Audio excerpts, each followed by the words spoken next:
السلام علیکم، میں ہوں محمد عزیز قادری۔ آج ہم پڑھیں گے پروفیسر ڈاکٹر محمد طاہر القادری کے خطاب سفر انقلاب میں سے رخت سفر انقلاب۔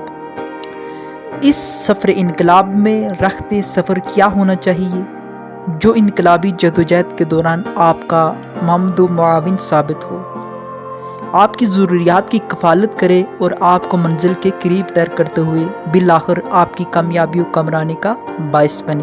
وہ رخت سفر چند اہم رہنما اصولوں پر مشتمل ہے۔ منہاج القرآن یوتھ لیگ کی کامیابی کے لیے لازم ہے کہ اس کی تحریکی جدوجہد کا ہر لمحہ ان رہنما اصولوں کی روشنی میں طے ہو۔ نمبر 1، علمی پختگی۔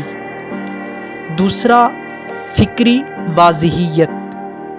اور تیسرا، اخلاقی و عملی استحکام۔ چوتھا، صالحیت، تقوی و طہارت۔ پانچواں، مشاورت و جمہوریت پسندی۔ چھٹا، تنقید کی جرات۔ اور ساتواں، خود تنقیدی و خود احتسابی۔ ہم سب سے پہلے جو ہم پڑھیں گے وہ علمی پختگی۔ منہاج القرآن یوتھ لیگ میں طلباء اور غیر طلباء دونوں طرح کے نوجوان شامل ہو سکتے ہیں۔ یہ اصولی ہدایات ان طلباء کے لیے بطور خاص توجہ طلب ہے جو اس وقت حصول علم کے مرحلے سے گزر رہے ہیں۔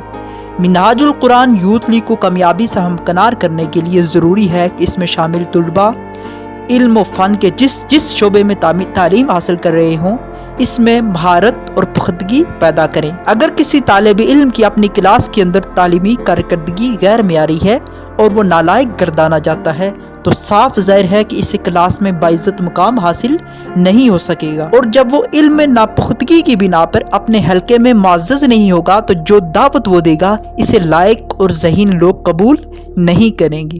یہ ایک مسلمہ امر ہے کہ لوگ اس فرد کی دعوت کو جلد قبول کرتے ہیں جو اپنے شعبے میں معزز اور نمایاں مقام کا حامل ہو۔ یہی اصول فطرت ہے۔ جو عالم ایجاد میں ہے صاحب ایجاد، ہر دور میں کرتا ہے طواف اس کا زمانہ۔